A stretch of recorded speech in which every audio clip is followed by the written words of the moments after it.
Ladies and gentlemen, welcome back to Amateur Repair Time. If you don't, today we're going to work on a bunch of just random stuff. If you don't know, we've got a store in Rock Hill where we sell vintage video games, arcade games, pinball machines, jukeboxes, stuff like that. And on the weekends, I mess around with some of this other stuff. I love vintage mechanical stuff. So I like old clocks, I like old radios, I like any of that kind of stuff. And so people bring us stuff all the time. I mean, we end up with just all kinds of stuff because people will see the channel or they just know me and they'll see something somewhere and pick it up, bring it to me. So we end up with all kinds of stuff that I don't necessarily want, but you know, you hate to throw it away and they're saving it from somewhere. And so a lot of times it'll be something that needs to be tested or that needs a minor repair, and then it's useful for somebody. So one of my clocks is ticking and talking in a weird way.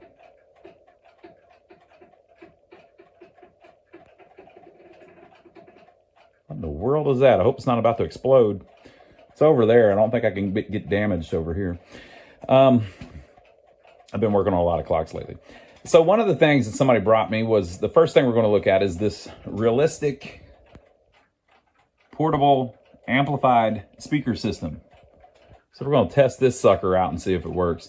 And I've got a whole bunch of stuff here at my office that's just stuff that I don't really have any desire to keep, but I need to test it or repair it or whatever so that we can take it back to the shop, set it in the floor, and sell it. We have a little section over on the side where we just sell weird stuff. And, you know, sometimes we've got a typewriter over there. I don't really collect typewriters, but they pop up from time to time. Or we've got a record player that I've fixed, I'll set over there and sell. Or right now there's a film projector over there because I got like 10 of them. And the other day we had one of those battery backup things that you use in case there's a power outage. Anyway, so all kinds of just, you know, weird stuff. That's not really vintage video games or whatever, but anybody that comes in there looking at old stuff, they're kind of interested in this stuff a little bit too, right? So we ended up with this. I don't even know where we got it. My buddy Eric might have brought this to us, or Dennis. So it looks like there's a power button missing, but it's still usable. Maybe they broke the button off or something, but it ought to still work like that. I don't really have a knob that would fit on there, so I guess we'd be selling it like this. And I need to just plug something into it to make sure that it actually amplifies whatever you plug into it. So there's a tone and a volume. Notice they have the volume up to 11 already. It was made by Realistic. Made in Taiwanese. Look at the ROC. Oh, they just can't stand it, can they? This was a Radio Shack amplifier.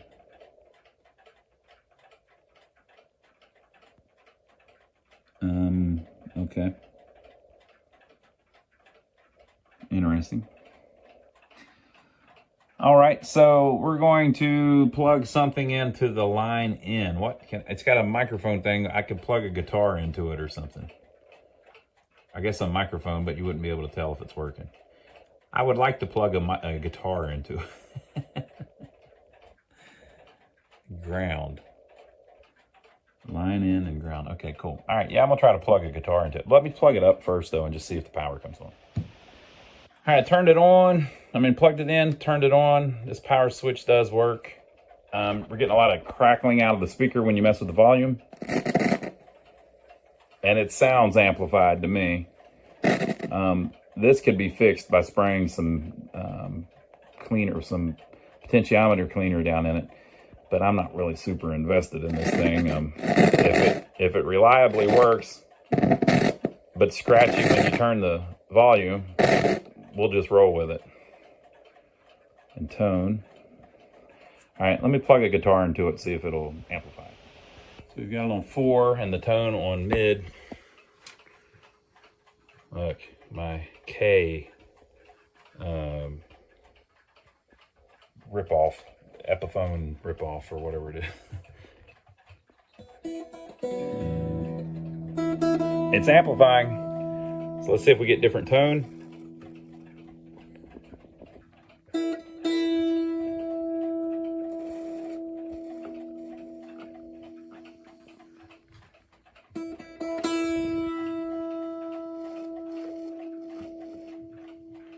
The tone ain't doing much, but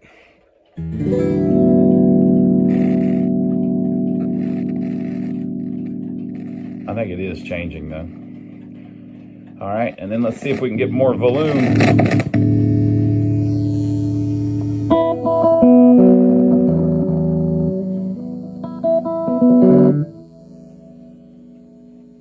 It works.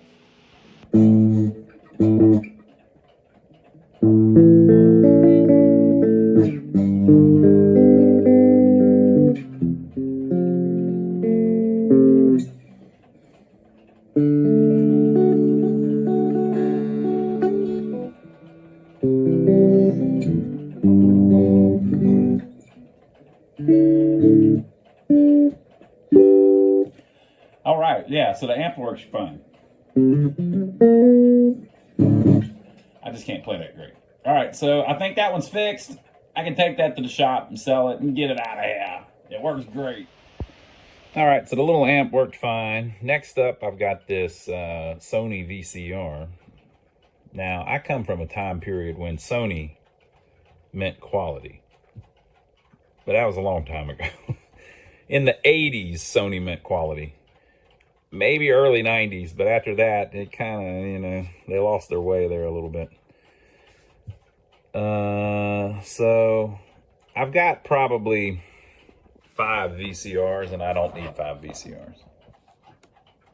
It is a SLV N55, if anybody cares. Let's see when it was made and where it was made. Oh, and look at this. If this product is not working properly, please do not return it to the store. All right, so that was how Sony was doing their thing there for a while.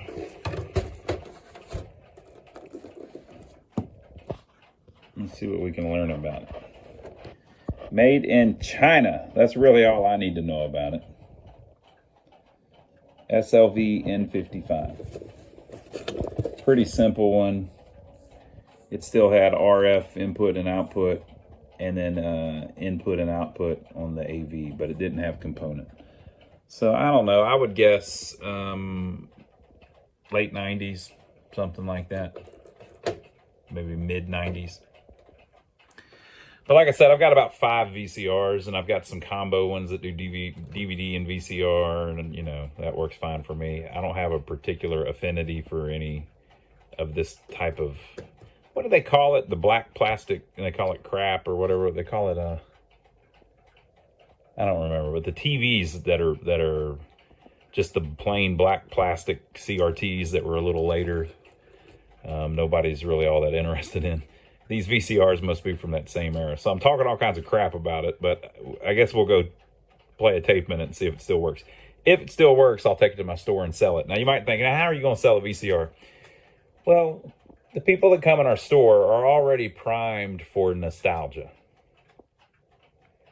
They're in there because they're trying to buy old video games. So they're trying to get Nintendo games and stuff.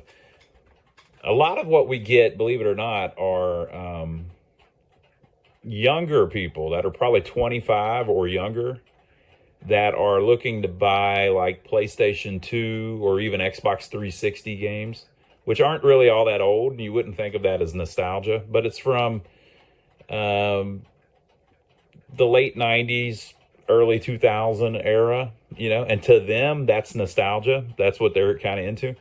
Something like this, believe it or not, plays right into that. So we get a lot of people in there that would definitely buy a VCR. We even get kids as young as 12 or 13 sometimes that come in. They know what a VCR is. They've bought tapes even though they don't have a VCR to play it on. They'll buy cassette tapes. I had a kid just last night bought one cassette tape for $1 just so he could have a cassette tape, you know.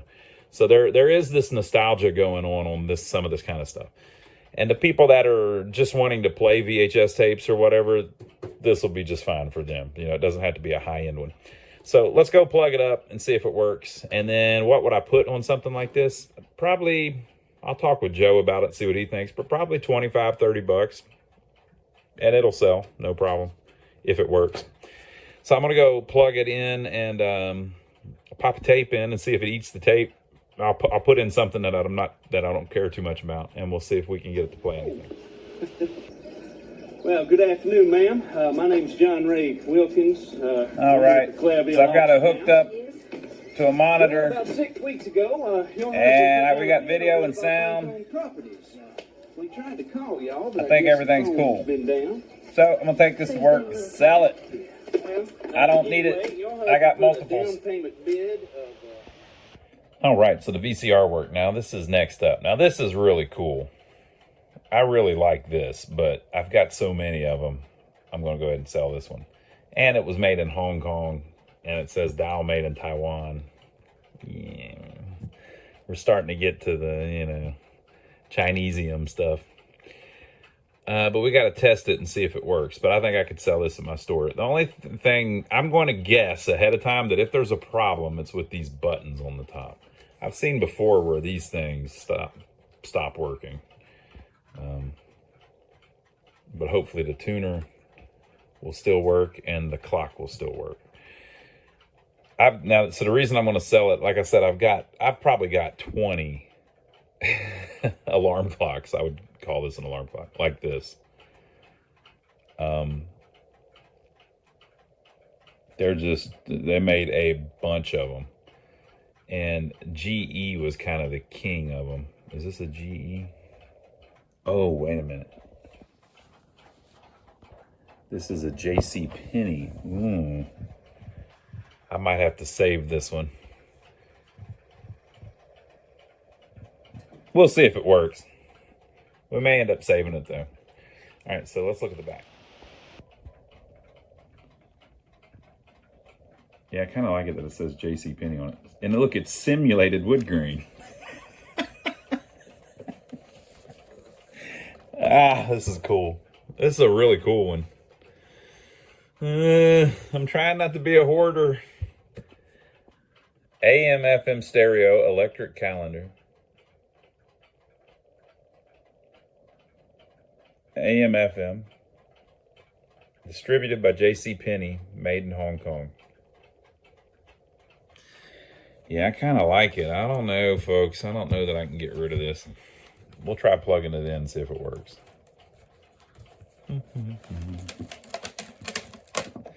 There's a guy at the flea market who every week he comes up and he just gets tons of junk, and this guy will pop up with crap like this from the 70s and the 80s all the time. Like every week he's got something. Let's see if it'll do anything. So I don't know if I got it from him. I can't remember where I got it. The plug's bent a little bit. You know, I'm doing all this with one hand. Let's see if I can. Hey, we're back. This is Ralph Trey's band. Listen to me for love and R&B from 7 p.m. till midnight on 105.3 R&B. I don't know, folks.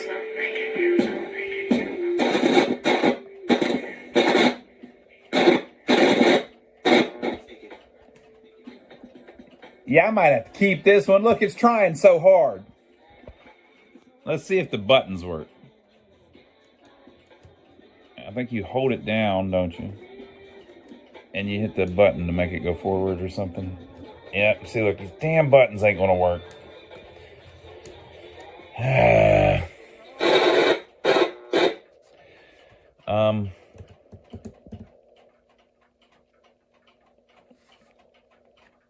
Alarm, buzzer, or radio. You could just wait till midnight and plug it in, and then it would be on the right time. Dimmer, high and low. That's cool.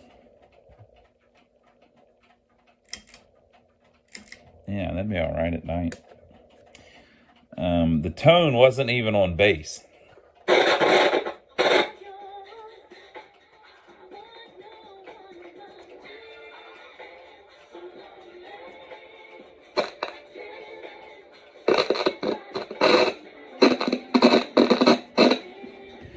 Is that like the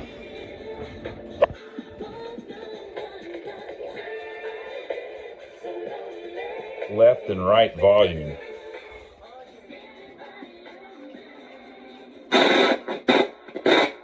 So maybe the left speaker's not working? Sounds like it is.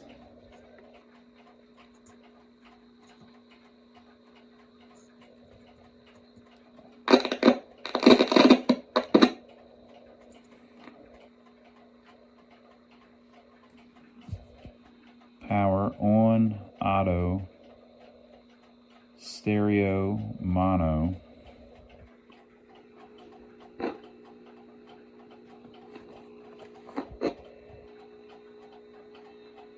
Selector. Are we on mono maybe?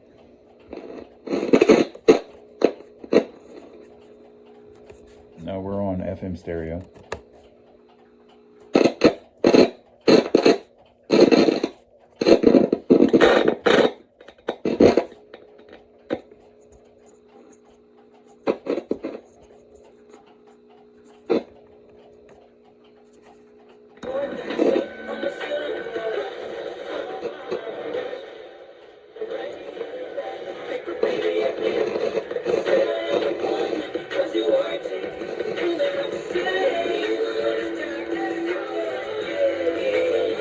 That's with an internal antenna, I guess.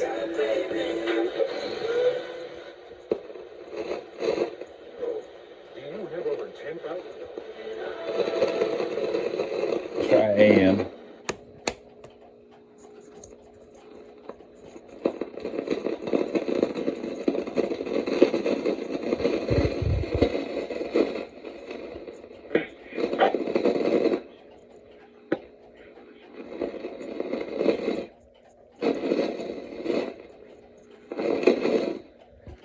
Well, I think I'll save this one for further work because I'd like to keep it, and it doesn't work right anyway, so I wouldn't be able to sell it. These buttons, I'll bet you have to recoat them or something. They probably use some kind of touch. It's like the Atari 5200 controllers, probably. Yeah, I can't get it to. Oh, wait a minute.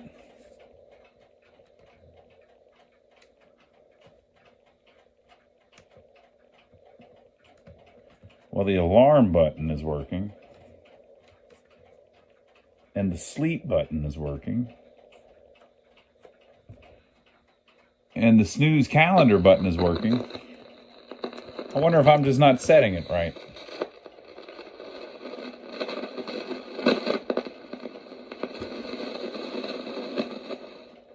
I always thought that you hold down like time and then you hit fast or slow and it will change the setting.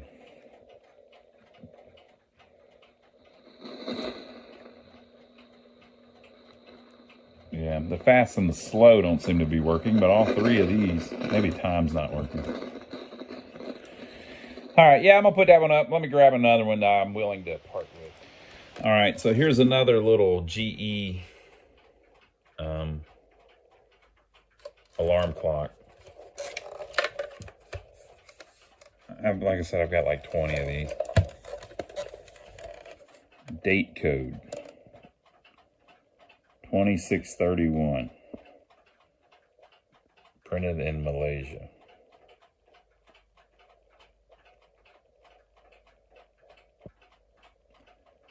What would 2631 mean?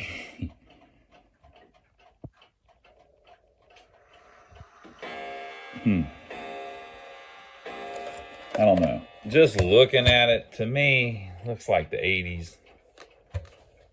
There's no way that's 1990.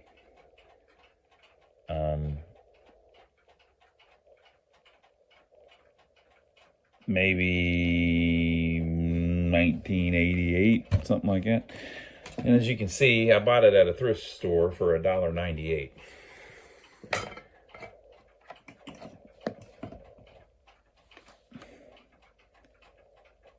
Okay, the LEDs appear to be working. Now let's see if it's going to let me change the time. What's it say? Ooh. Off. We're on an alarm maybe.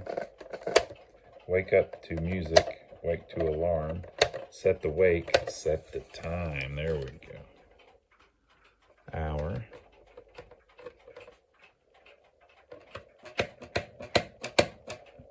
Ooh. It worked. So let's say 3 and then minute. It's not 3 o'clock in the morning, people. I'm just seeing if it works. Sleep. Okay, that button's obviously working. I don't know if the snooze button works, but maybe. AM,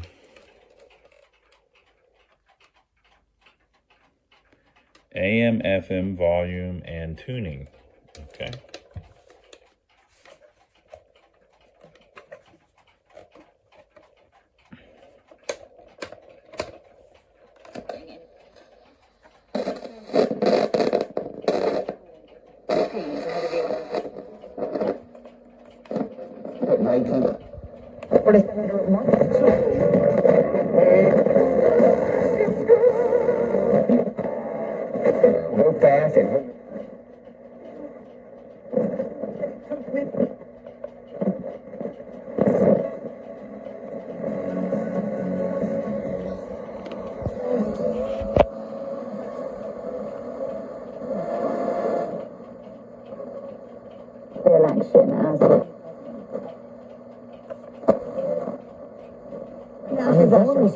Just I've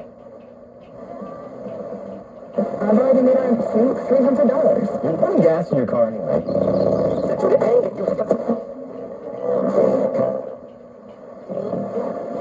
what haters and they jump and kiss my North Carolina. We on service.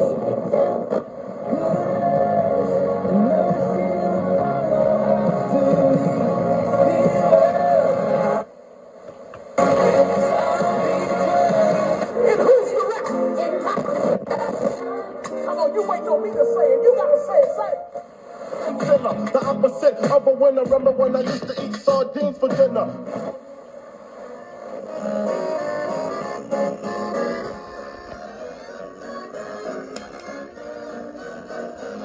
That's a cool little radio. I like that. I mean, I know it's not much, but... Here comes Santa Claus, here comes Santa Claus, right down Santa Claus Lane. Let's know his reindeer's pulling on the rain. Center at goodwill.org. A message from Goodwill and the Ad Council. Let's have the feeling. I know. Minutes.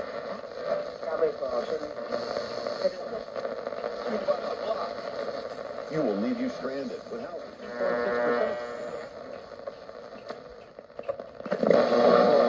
Roger, WBZ, Boston's news radio. When I tell them that new treatments are helping their lives. It's just so inspiring that's cool. to research that impacts human lives. Well, yeah, I think that works great. So I can sell that.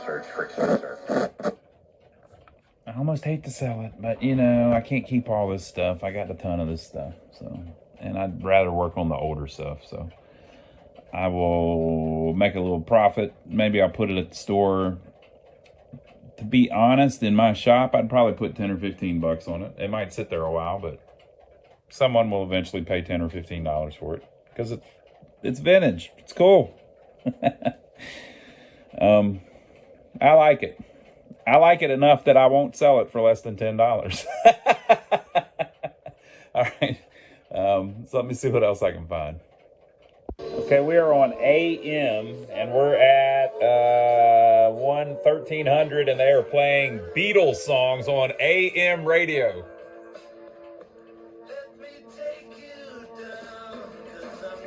Awesome.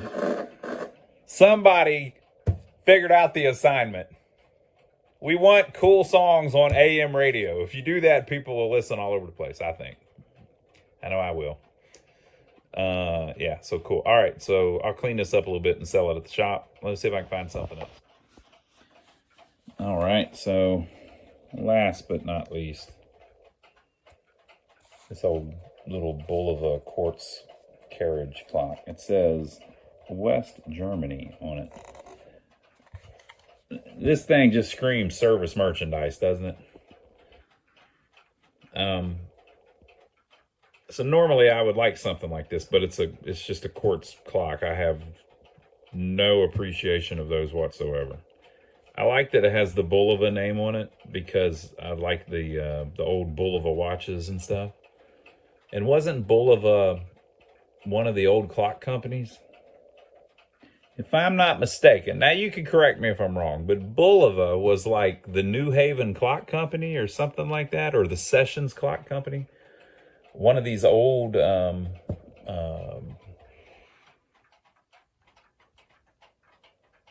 clock manufacturers became Bulova, and then Bulova became Timex or something like that. There's a whole history to it. I used to know it. I looked it up one time, but I think Bulova was a really old clock company and then turned into Bulova, and may have turned into something after that. I guess it's not Timex because this Timex was definitely around whenever this thing was made. So it's just this little carriage clock thing. I don't know where I would have got this. It says made in West Germany. I may have bought some things online, and I was. Oh, you know where I think I got it? At an auction. I was at an auction, like an online auction, and they had 3 or 4 items, and I wanted the other ones. I didn't necessarily want this, but this came with it. So it just has a little cheap movement in there, but it's made in Germany, so I don't know. Oh, it says made in Germany on the movement. The battery holder, you can barely see it. It says made in Germany, and it says no jewels. That jewel thing has to do with, it says no 0 jewels, and it says unadjusted. So that has to do with the like the tariff or the VAT tax or whatever they call that. If it has no jewels, then it's listed as not, as it's not as valuable. And if it's unadjusted, it's listed as not as valuable. It's more like a part or something. That's my understanding of it. So that's why they always put that. All right, so I have a little AAA battery here, and it takes a AA. Let me get a AA battery. Battery installed. Let's see if it wants to cooperate. Yeah. It's working just fine. So that's a cool little clock, but not my thing. So similarly, I'll put this in my case at the store, and I'll put $10 on it, and eventually somebody will show up and they'll think it's the coolest thing they've ever saw and pay $10 for it. So I'll be happy for that. I've got some like this that are wind up and don't take a battery, and I'll keep those. So I think that's about it. Let me take them to work, and I'll show you how they end up at the shop. What do you think about that? Let me box them all up. All right, folks, I made it to the shop earlier, and before I leave, I cleaned up the stuff. So I put out the VCR up there. Somebody will come by that. Here comes, sounds like a fire truck's coming or something. And I've got a projector up there that I'm selling too. You probably saw that in a previous video. Joey said he thought $40 on the VCR. We'll see. That might work. And then over here, we have kind of our vintage electronics area. Now, we do, I'm not trying to sell you anything, but we do the arcade games, pinball machines, and all that. But we have all of these vintage video games. So we've got them sorted. And this area over here is like vintage PC games, some DVDs. We don't really even want to sell DVDs, but people trade them in all the time. And we always end up with a bunch of electronic stuff over here. So I put the amp down there. We decided on $20 on it. Some broke PS3s and stuff. So most of it's video game related. I put the little clock here. Decided on $15 on it. Jukebox we've sold recently. I just haven't picked it up yet. And I put the little clock down here. Joey seems to think that maybe that was my dad's. My dad passed away a long time ago, and he was all into watches and things, which is kind of probably where I got the bug to work on clocks. He seems to think maybe that was our dad's, but we all decided that none of us really wanted to keep it, and we didn't have any real special memory to it or anything. And I've got a whole ton of them, so we're going to sell it. Eventually, you have to sell everything, even things that you've been hanging on to for 20 years. So we put 15 on it because it's a Bulova and it was made in Germany, and it's kind of, you know, it's not a little cheap piece of Chinesium. Looks like it was made maybe in the mid 80s. I looked online, and that appears to be something that they gave for gifts sometimes. That, you know, if you worked at a place, it might be, 20 years of service. They give you a little clock and engrave your name on it. I saw some of them on eBay that had people's names engraved on them and stuff like that. So it literally could have been something that you literally could have bought at Service Merchandise. So there you go. We'll put those out and see if they sell. If they don't, you know what? I've got plenty of room here. It can sit right there in that showcase until somebody decides they want to pay me $15 for it. I'll be just fine. So I hope you enjoyed the video. Leave your comments down below. Now, if you like us working on weird stuff like this, I do it from time to time. I didn't fix any of this, but, I at least tested it a little bit. Check out this video where we did something similar. We'll see you on next week here on Amateur Repair Time.